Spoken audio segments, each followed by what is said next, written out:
Morning, barbecue friends. It's a pretty crappy day, Saturday before or Saturday Memorial Day weekend.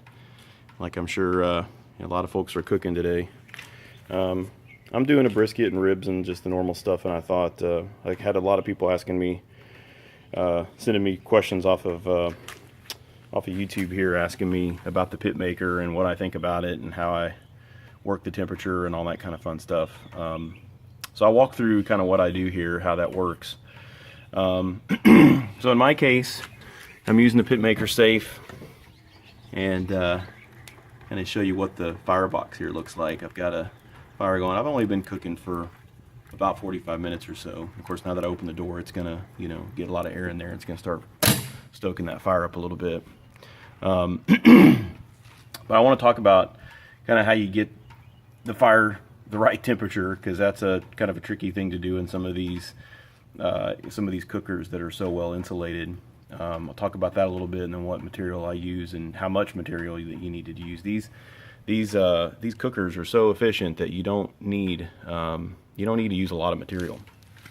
So what I do, and in my case here, the thing that you want to do, I want to cook at about 265 degrees. And so if I click on this thing right here, you can see that I've got this thing set for 260, and it's just locked right in. But what I did to get there is I stepped it up. And so the thing that you want to start with, let me just show you this right here. So I did a cook last time, and I just cleaned out. This is just like a little Amazon box. I cooked for 13 hours, 14 hours maybe, and this is what I cleaned out of the bottom. I mean, this is all the material that I cleaned out of the bottom, from the charcoal that I use and from the wood that I use for the entire cook. So you don't need to use a ton of material. I see people just load this thing up with material, and then the thing that you get in trouble with these Pitmakers or any of these really well-built boxes is that once it's too hot, you're screwed, because you're not going to get it back down unless you just start opening this thing up and taking fire out of it, or extinguishing the fire or something, which obviously you don't want to do. So the way that I do it is I start with, I've been cooking on this thing for several years now, so I know pretty much exactly how much material I need to start with. And what I do start with is this stuff right here, which is awesome. So this is this oak lump charcoal from B&B, and it actually, if I pull some chunks out of it here, I mean, it's like, I'm getting bit by a mosquito. It's actually, it's oak lump charcoal. So when you start with that, you get a really nice, I love cooking with oak anyway, you get a really nice oak smoke going without really having to put a whole bunch of wood on it yet. So I buy post oak from a guy here locally, and I start cutting it up. Good Lord, the bugs are bad this morning.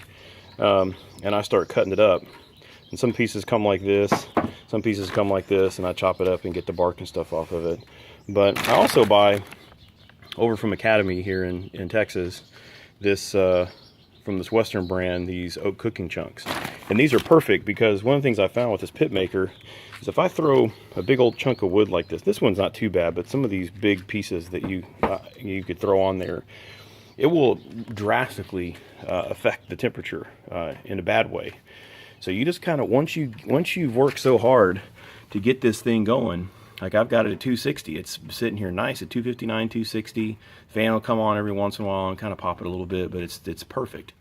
Once you've worked hard to get that, when you throw a big old chunk of wood in here, then you could raise the temperature potentially, and I've done it before, too much. And so what you want to do is just keep that maintain going, and using these little, really every few hours, about 2 or 3 of these guys is all I need in my cooker.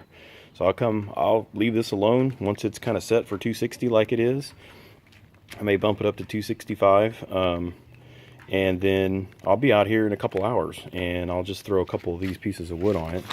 So I use that. I use the apple here when I switch over to pork.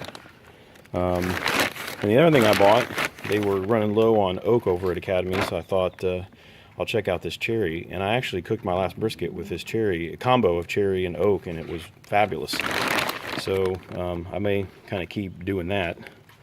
But really, you know, that's the key. And I think the other thing that's kind of key here too is, you know, I run this guy, you know, that's fully closed, and then this is fully open. And you want to get this, you want to get your fire going and get the right temperature with that thing all the way open. You want to be able to use it. So if you're trying to, you know, crank on that thing, if you over stoke your fire, you get too big of a fire going, and then you're using that thing to control the temperature, you know, then I think you might be getting yourself into some trouble there. So get your temperature the way, exactly the temperature that you want to get it at with that thing wide open. And then if it does get a little bit too hot, then you got some room to back down versus using it as a temperature control.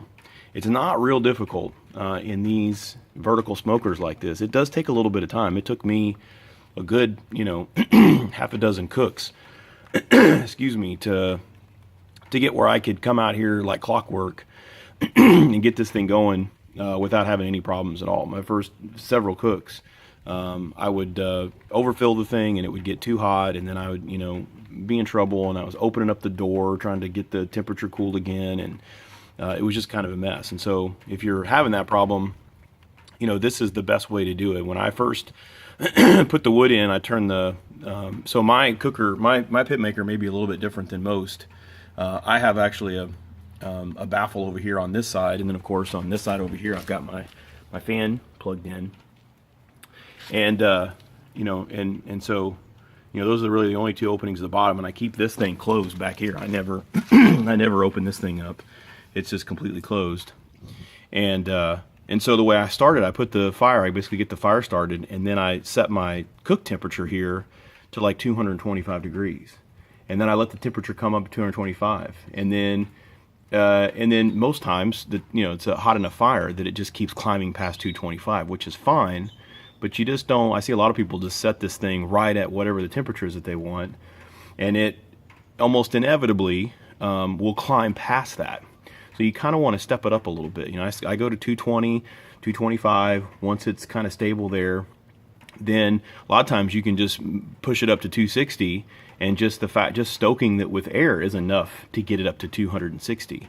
And then that's perfect, which is exactly what happened here. I got it to 225, and it was nice. It was hovering there, and I hit it right to 260, and then it just blasted it with air, and then it moved it right up to 260, and now it's staying there perfectly.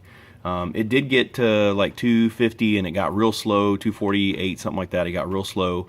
So I just put one little chunk of wood on there, and then it, you know, pushed a bunch of air through it, and then it was fine. And now I may just leave it just right here. It's nice and perfect.